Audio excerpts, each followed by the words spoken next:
Bom dia, senhoras e senhores. Sejam bem-vindos à audioconferência da Marco Polo S.A., em que serão discutidos os resultados do primeiro trimestre de 2021.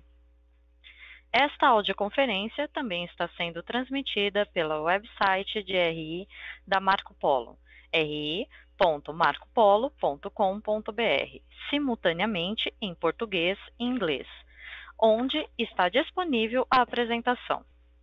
Neste momento, todos os participantes estão conectados apenas como ouvintes, e mais tarde iniciaremos a sessão de perguntas e respostas quando as instruções serão fornecidas.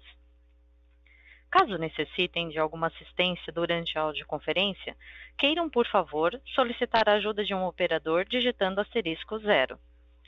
Cabe lembrar que esta audioconferência está sendo gravada. Antes de prosseguir, esclareço que eventuais declarações feitas durante esta audioconferência sobre as perspectivas dos negócios da Marco Polo, projeções, metas operacionais e financeiras e sobre seu potencial de crescimento são previsões baseadas nas expectativas da administração em relação ao futuro da companhia.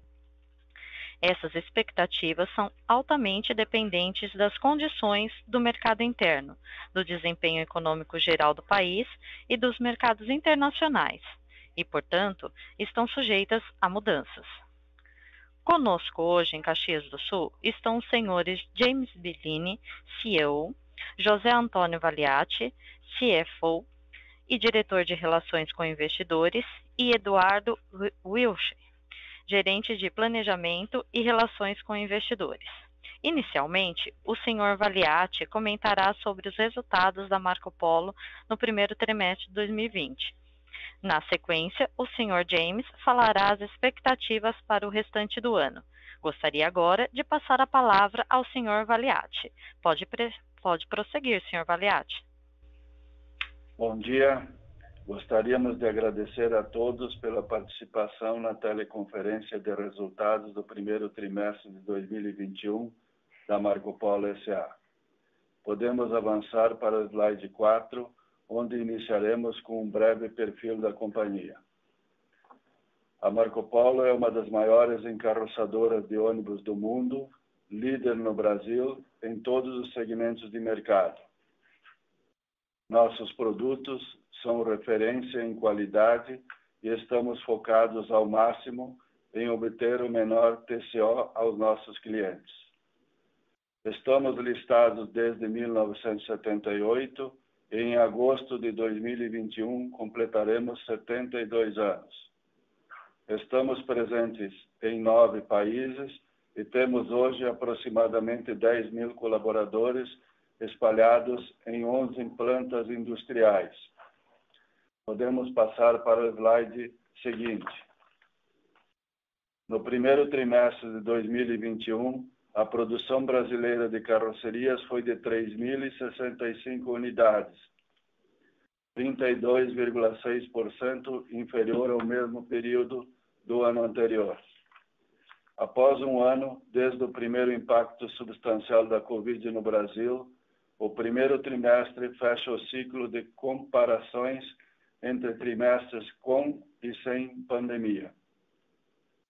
A queda da produção reflete um mercado ainda bastante fraco, afetando especialmente pela segunda onda, com desdobramentos negativos nos segmentos de rodoviários e urbanos. Caso considerássemos a produção do modelo Volare, vendido completo na formatação chassi com carroceria, a queda na produção brasileira teria sido um pouco menor, de 25,6%. No trimestre, o segmento de rodoviários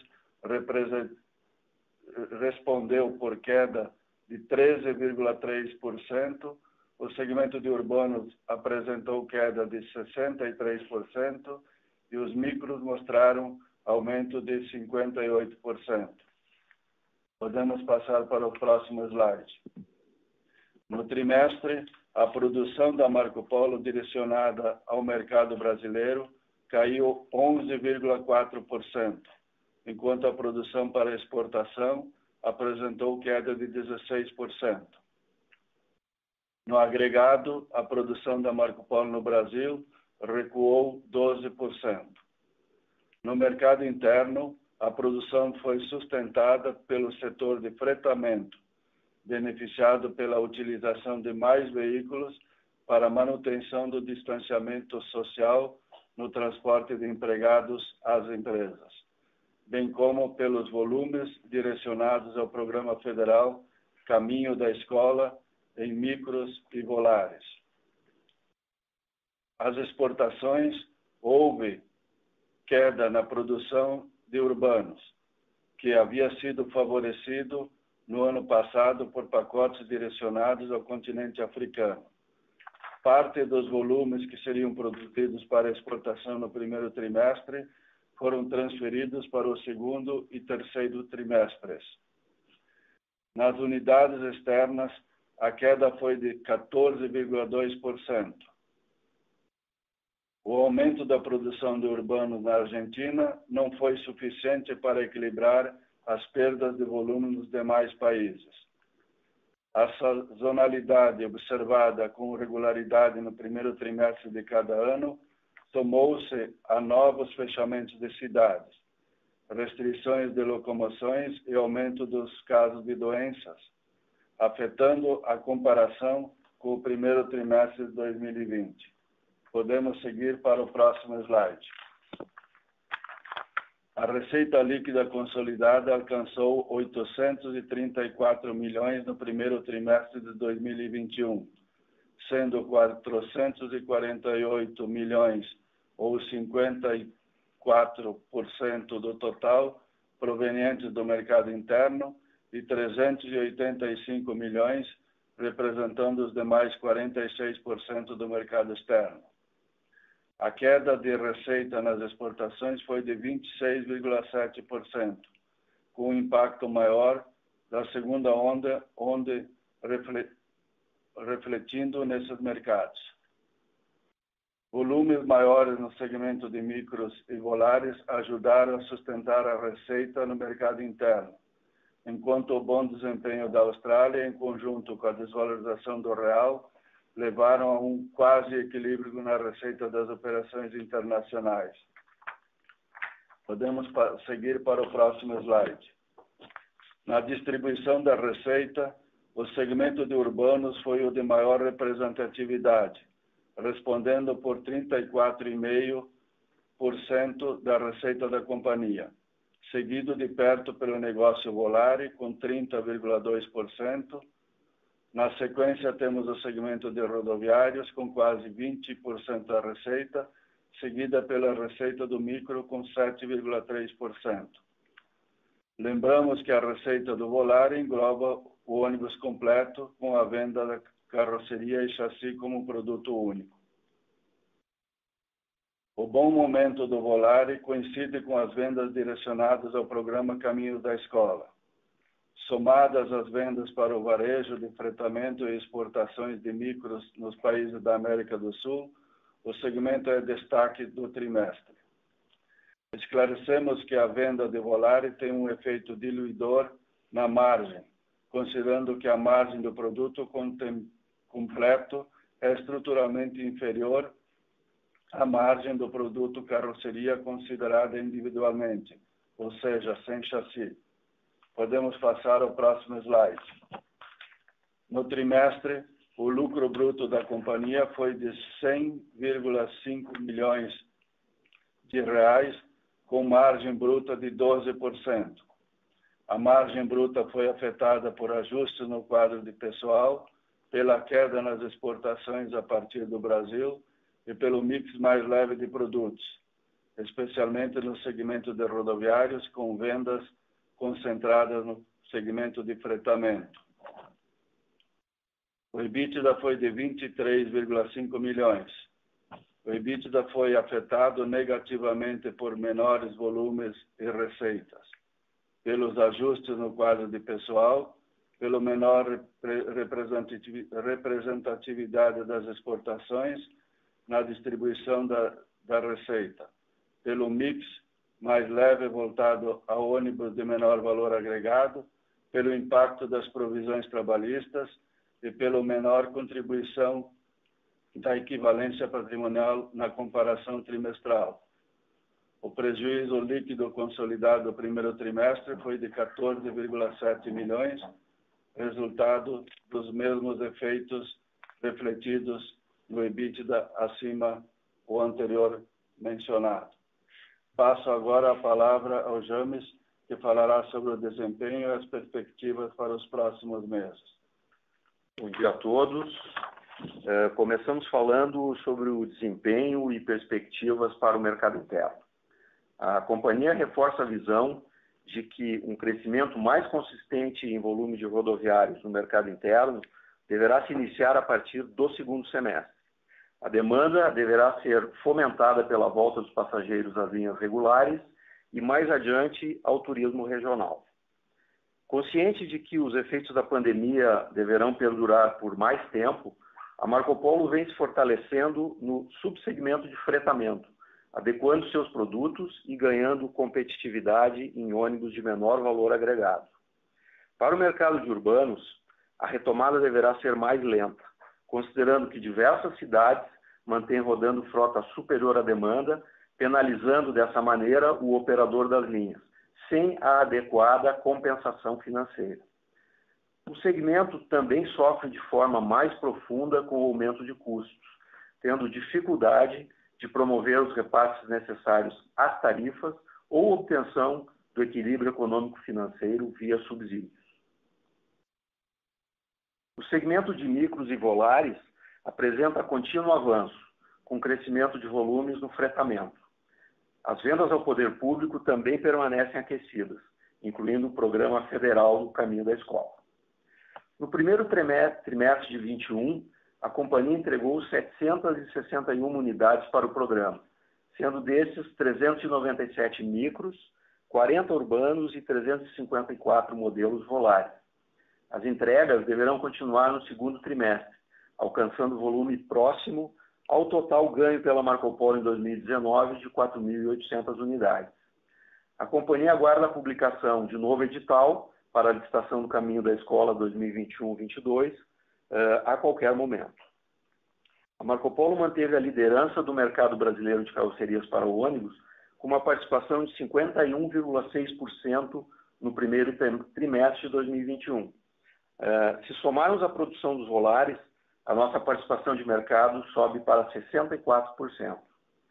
Podemos passar para o próximo slide.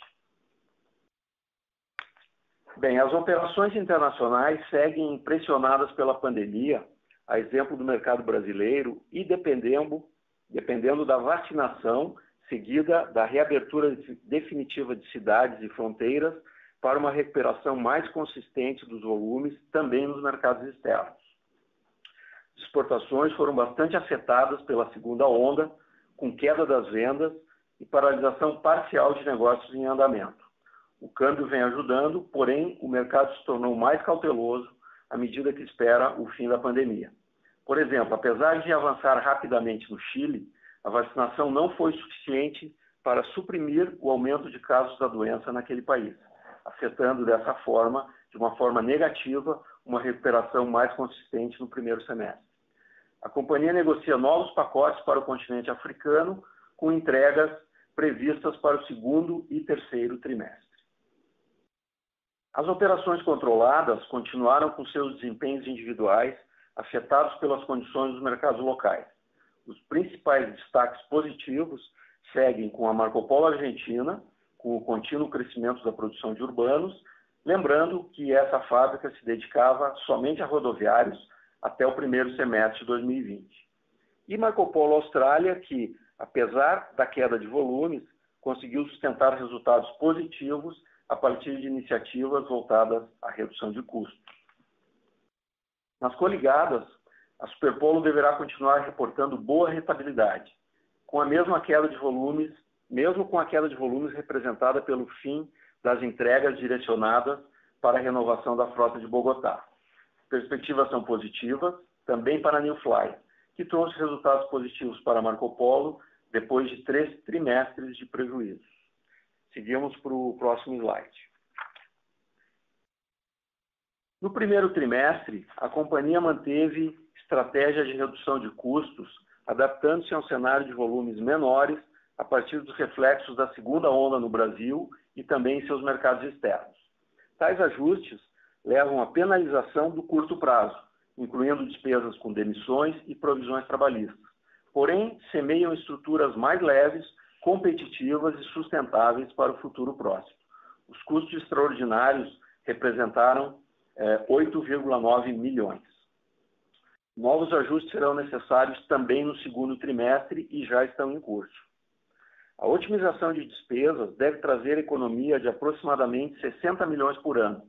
Parte desses savings já vem sendo capturados, porém os ganhos apenas serão totalmente percebidos a partir do retorno dos volumes aos patamares pré-Covid. Não é possível ainda identificar o momento de expansão mais agressiva dos volumes. Porém, a comparação a partir de abril deverá ser favorecida por uma base anual mais fraca, sem indicar, contudo, volta à normalidade nos próximos 2 trimestres. Com essa visão, a empresa segue contendo despesas e investimentos e mitigando os aumentos de custos causados pela inflação, com ganhos de eficiência e repasse de preços. Marco Polo reforça seus trabalhos de excelência operacional, com ações voltadas à competitividade, desdobrando ações que se tornaram possíveis a partir dos projetos de otimização de plantas. Um dos exemplos é o incremento de volumes no fretamento, onde, historicamente, teria menor exposição. Os resultados de curto prazo continuarão sendo afetados pelo mix de vendas, mais leve em comparação com a distribuição normal de entregas. Com a reabertura das cidades, retomada do turismo e das atividades em geral, acreditamos na recuperação das vendas de ônibus pesados. O represamento de pedidos gerado pelo aumento dos custos associados a frotas envelhecidas, redução do valor de revenda de veículos usados e postergação de investimentos em geral refletirão em vendas complementares mais à frente. Enquanto isso, com a certeza de que esse momento será superado, a Marco Polo segue focada em seus clientes e nos usuários para sair fortalecida e adaptada a potencializar as oportunidades que surgirão em um mundo pós-pandemia. Bem, podemos passar agora para a sessão de perguntas e respostas. Senhoras e senhores, iniciaremos agora a sessão de perguntas e respostas. Esse fórum é dedicado a analistas e investidores. Informamos aos jornalistas participantes que os executivos estarão disponíveis para responder eventuais perguntas após o término desta conferência no telefone DDD 54 2101 4660. Para fazer uma pergunta, favor digitar *1. Para retirar a pergunta da lista, digite *2. Nossa primeira pergunta é de Gabriel Rezende, Itaú BBA. Pode prosseguir, Gabriel. Oi, pessoal, bom dia. Muito obrigado pela oportunidade das perguntas. Tenho duas aqui do meu lado. Em relação aos novos reajustes que já estão programados para acontecer no segundo trimestre, a gente pode esperar alguma coisa em linha com o que foi feito no primeiro TRI, ou o efeito talvez seja um pouco maior? Essa é a primeira questão. E aí a segunda, também conectada a esse ponto, né? Pensando no programa Caminho da Escola e no atraso aí para a divulgação da nova rodada para esse ano, se o atraso se estender ainda mais, isso poderia levar a novos reajustes e aí talvez um impacto na operação de vocês, que seria que vocês tentariam compensar por novos reajustes no segundo semestre desse ano? Obrigado, Gabriel, pelas perguntas. Quando você fala em reajuste, a gente entende aqui como o reajuste de preço dos produtos. A Marco Polo vai trabalhar constantemente em atualizar os seus preços a partir da base de custos e daquilo que está enxergando como potencialidade do mercado, capturando também aquilo que está ganhando de eficiência nas suas operações. Então, respondendo objetivamente, a Marco Polo sempre vai observar a necessidade de fazer o reajuste, naturalmente também contemplando aquilo que for absorvível pelo mercado, já que nós estamos numa situação especialmente delicada do ponto de vista de demanda, tá?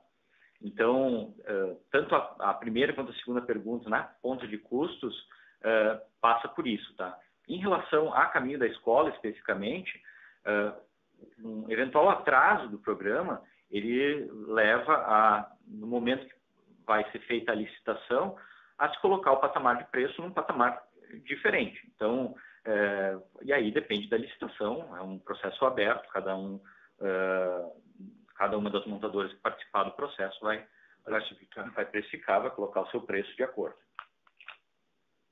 Tá certo, Eduardo, muito obrigado. Acho que acabei me expressando mal, estava me referindo, na verdade, aos ajustes da operação, então, que levou aí a vocês registrarem despesas não recorrentes nesse TRI, com alguns ajustes na operação. Então, enfim, queria entender se os ajustes que vocês comentaram que devem acontecer no segundo TRI acontecem em linha com o que foi feito no primeiro, os ajustes na operação, não em termos de preço. Ok, Gabriel.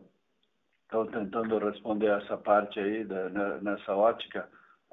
A companhia, o ano passado, quando iniciou a pandemia, nós tomamos as medidas utilizando os instrumentos disponíveis de suspensão de contrato e redução de jornada, até entendermos a extensão da pandemia. A partir do momento em que se percebeu que a pandemia teria um prazo de duração mais longo, nós começamos e fizemos os ajustes necessários de adequação à realidade do mercado e da produção propriamente dita. Isso foi feito no ano passado, em grande proporção, inclusive englobou toda a otimização de plantas, que foi concretizado e realizado no ano passado. E neste ano, na mesma batida, digamos, com a segunda onda da pandemia, percebemos e tivemos a necessidade de fazer mais ajustes. Esses ajustes foram feitos no primeiro trimestre, continuamos fazendo e vamos fazê-los até que vamos estar adequando a companhia à realidade de mercado. Então, não estamos postergando ajustes para não ter os custos. Nós estamos priorizando fazer os ajustes, mesmo que sejamos penalizados nesse primeiro momento com custos maiores. Quanto isto vai exigir de valores, a gente não tem como precisar, mas não acreditamos que sejam maiores do que aconteceram no primeiro trimestre para o segundo trimestre. Nós estamos fazendo ajustes tanto nos custos na mão de obra e custos variáveis, como em custos fixos. Tá certo, Valiati, muito obrigado. Nossa próxima pergunta é de Marcelo Mota, Banco JP Morgan. Pode prosseguir, Marcelo. Oi, bom dia a todos. Minha pergunta é um pouco sobre o outlook para o mercado. Enfim, acho que é bastante claro, obviamente, que depende aí da questão de vacinação do Brasil, enfim, os casos de Covid, etc. Mas quero saber se a empresa já tem alguma indicação, seja via as ordens que estão entrando ou pedidos que indicam que realmente o segundo semestre, principalmente terceiro e quarto TRI, já estão mais fortes, ou se, enfim, os clientes continuam pedindo postergação de entrega de pedido, meio que se a empresa pudesse comentar um pouco aí sobre como está a entrada de pedido, o backlog, enfim, para a gente tentar entender melhor esse outlook para a segunda metade do ano. Obrigado. Obrigado, Marcelo. A entrada de pedidos com a segunda onda, ela reduziu um pouco, principalmente no último período aqui. Apesar que nós tivemos, mesmo com o efeito da pandemia, um bom volume de pedidos no primeiro trimestre que estamos entregando. A nossa previsão é no segundo trimestre de ter um volume de produção parecido com o primeiro, e a grande expectativa que nós temos efetivamente é o avanço da vacinação e a retomada do mercado após isso. Até lá nós vamos ter que estar administrando o cenário que se apresenta, que é um cenário bastante difícil e desafiador. Marcelo, só complementando, James, tudo bem? Só complementando a resposta do Valiati, em relação à sinalização de clientes, a gente não tem, assim, especificamente uma sinalização concreta em relação ao aumento de volumes, mas o que a gente está percebendo é que o mercado, como um todo, está esperando ansiosamente os efeitos positivos da vacinação em relação ao possível saída de casa, voltar a viajar, ou seja, a gente ouve muitas pessoas falando que ninguém aguenta mais, nós queremos ir para a rua, nós precisamos viajar, e isso é o que nos sinaliza que deve haver um aumento de volume consistente no segundo semestre. Obviamente, isso vai depender do ritmo da vacinação, mas a partir do momento que o público que viaja se sinta seguro em subir em ônibus de novo, a gente acredita, principalmente em relação ao turismo, até numa recuperação em V do setor de turismo. Mas não há ainda uma sinalização concreta por parte dos clientes. Perfeito, bastante claro. E se me permite, com essa volta de volumes, enfim, vocês até comentaram que esse benefício total aí dos 60 milhões de economia de custo, né? Você precisa ver os volumes voltando pré-pandemia. Faz sentido a gente pensar que a margem de vocês, dado toda a reestruturação que foi feita, poderia ser até maior, pensando tanto margem bruta como margem EBITDA, acima dos níveis pré-pandemia, dado essas eficiências? Estamos trabalhando para isso. Essa é a ideia, Marcelo. É para isso que a gente está fazendo os ajustes aqui. A gente espera estar bem preparado para uma retomada e acreditamos que todo o esforço que a gente está fazendo aqui vai ser bem recompensado ali na frente. Obrigado, gente.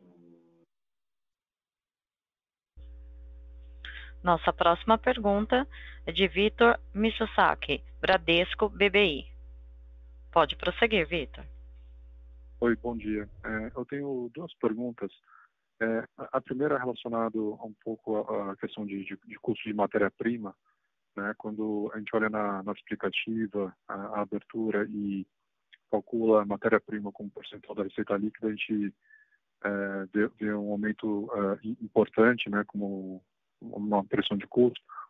Eu queria entender, olhando para frente, né? Quais são as medidas, né, da Marco Polo para tentar administrar isso, dado que, se a gente olhar principalmente no segmento rodoviário, né, a gente vê uma queda de preço olhando ano contra ano com queda de market share.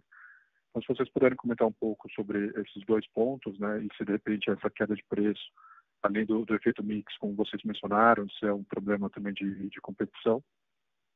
E a segunda pergunta, também relacionada a custo, né, quando a gente vê remuneração direta, a gente vê uma redução expressiva, né, de custo de mão de obra, e dado os ajustes que vocês mencionaram já para o segundo TRI, esses 86 milhões, né, por trimestre, isso vocês estão, se vocês puderem dar um guidance, né, qual que seria esse valor que vocês acham que deveria ser recorrente? Obrigado.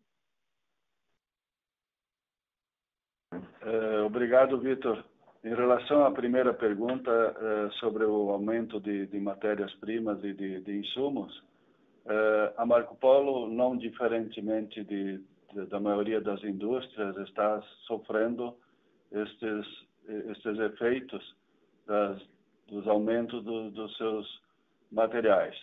Na medida do possível, nós estamos buscando repassar isso em preços. Nós temos um sistema de precificação muito apurado, que permite a gente controlar perfeitamente todos esses impactos e a necessidade de repasse. Mas também, por outro lado, estamos buscando, dentro do possível, através de ganhos de eficiência e melhorias de processos, compensar com ganhos de eficiência operacionais internos, para buscar absorver parte desse impacto, que não tem sido pequeno, não só para a Marco Polo, como para muitas indústrias no país como um todo. A segunda pergunta eu não entendi muito claramente. Eu acho que vale a pena também comentar sobre a questão do preço do rodoviário, né, obrigado pela pergunta, Vitor. Você comenta sobre a questão da redução do preço médio, e está muito associado ao mix dentro do rodoviário, né? Isso fica explicado pelo fortalecimento do fretamento, né? Quando a gente olha um carro de fretamento, ele é um carro bem mais simples do que o carro do rodoviário mais pesado, né, que é utilizado para turismo ou para linhas regulares de mais longa distância. O exemplo aqui do rodoviário, onde o Marco Polo tradicionalmente é muito forte, é o double deck, né? E nesses segmentos, ou nessa parte do segmento de rodoviários mais pesados, a Marco Polo tem uma posição de liderança muito acentuada. Então, quando você vai no fretamento, essa posição fica mais diluída por produtos mais simples, e aí você enxerga tanto a redução do preço médio, como essa queda que você indicou de market share. Mas lembrando que no acompanhamento tri a tri, nós conseguimos reforçar o nosso market share em rodoviário, justamente nos posicionando de forma mais firme no fretamento, que levou aí a redução do preço médio que você observou. Quanto ao ajuste de quadro, se foi essa a pergunta, Marcelo, no segundo trimestre? Desculpe, Vitor. Sim, Marcelo foi o que perguntou anterior. Desculpe, Vitor. Quanto ao ajuste de quadro, possivelmente será na mesma grandeza aí do primeiro trimestre, que nós deveremos estar também fazendo aí no segundo trimestre, que é uma adequação ao volume de vendas e produção. Ótimo, obrigado. Lembrando que para fazer perguntas, basta digitar *1. Novamente, para fazer uma pergunta, favor digitar *1. Nossa próxima pergunta é de Vitor Misosaki, Bradesco BBI. Pode prosseguir. Do meu lado, só mais uma última pergunta. Do lado do fechamento da planta no Rio, né? Quando a gente olha também na explicativa da Marco Polo, né, tem uma parte ali de imóveis no Rio de Janeiro representativa. Tem um plano da Marco Polo de repente, tentar levantar a caixa, né, monetizando esses ativos no Rio de Janeiro? Estamos trabalhando nesse assunto, Vitor. Ainda estamos em avaliação, na realidade nós estamos nos últimos trabalhos de encerramento na avaliação ambiental, e há possibilidade sim de podermos realizar não só dessa planta, mas de outras também que estão disponíveis aí, e nós acreditamos que com as plantas que permaneceram aí, nós teremos condições de atender toda a demanda, mesmo pós-pandemia. Ótimo, obrigado. Lembrando que para fazer perguntas, basta digitar *1. Novamente, para fazer uma pergunta, favor digitar *1. Encerramos neste momento a sessão de perguntas e respostas. Gostaria de passar a palavra ao Sr. Valiati para as considerações finais. Por favor, Sr. Valiati, pode prosseguir. Mais uma vez, agradecemos a todos pela participação. A área de RI está à disposição para maiores esclarecimentos que, porventura, se façam necessários. Tenham todos um bom dia. A audioconferência da Marco Polo S.A. está encerrada. Agradecemos a participação de todos e tenham uma boa tarde.